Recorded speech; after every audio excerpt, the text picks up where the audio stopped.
The best part about this, as mentioned, they haven't played their best hockey yet, right? There's been bits and pieces where the Leafs have looked like the Leafs, but the fact that you boast that type of roster, haven't played your best game, and you took down a team that's been to three consecutive Stanley Cup finals, you have to feel pretty damn good. Tuesday and Thursday, it'll be game 1 and 2 against the Panthers. I think home ice is massive. We talked about that a lot throughout this year, but the opponent as well, taking nothing away from Florida.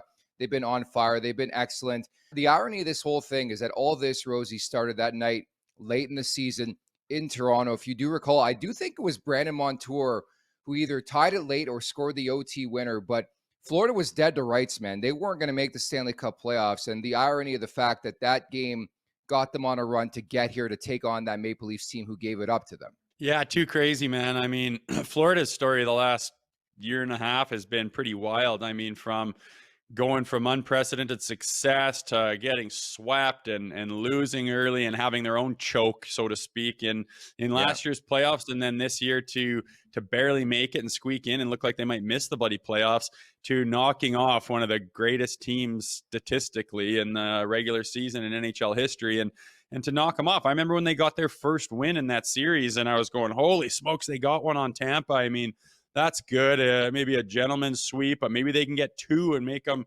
a little bit nervous, maybe, and see if they can shake them a little bit. And lo and behold, they do that, and then just the Boston Bruins just looked human all of a sudden. I mean, Allmark wasn't getting it done the way you thought he was gonna. They just didn't have what they had all series long, and it's funny in this game of hockey where you think you can have it, but it's not like a tennis player where you just kind of are what you are. There's you just don't know what to expect. 20 guys can be pulling in the right direction, or 20 guys can be kind of pulling each other apart, and it's a tough to play a team game that's this fast. This game that we love, especially in the playoffs, and it just goes to show that anything can happen, man. I think we're in for a wild series here. It's not going to be easy. There's going to be some battles. There's going to be some tough losses. There's going to be some questioning, some panic on both sides. It's going to be a hell of a ride. And at the end of the day, the Leafs just have to worry about themselves, bring their best game, start on time, like we've been saying, and try to not have that, a little bit of Jekyll and Hyde with this team in this first round here.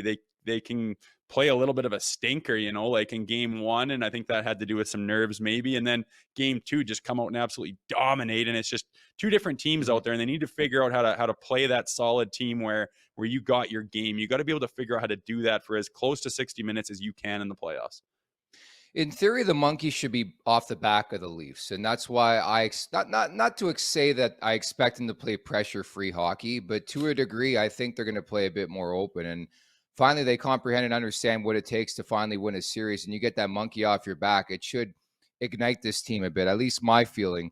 I think you look at the Florida perspective; they've been playing playoff hockey for pretty much the last month. Matthew Tkachuk has been everything. I wonder if he could be a Hart Trophy finalist. We know McDavid's going to win that award, but he has been everything to that franchise. I'm looking forward to the shift disturber battle in the series, whether it's Michael Bunting or Matthew Tkachuk. I referenced Brandon Montour from nearby Hartford, Brantford, Ontario, the home of Wayne Gretzky. 7 games, 5 goals, 8 points. He's had a breakout season, man. He had 73 points this year. He has been tremendous. He's been incredible. I think you look specifically at the way the Panthers like to manufacture their offense. It comes from the back end, whether it's Ekblad, whether it's Montour, Gustav Forsling.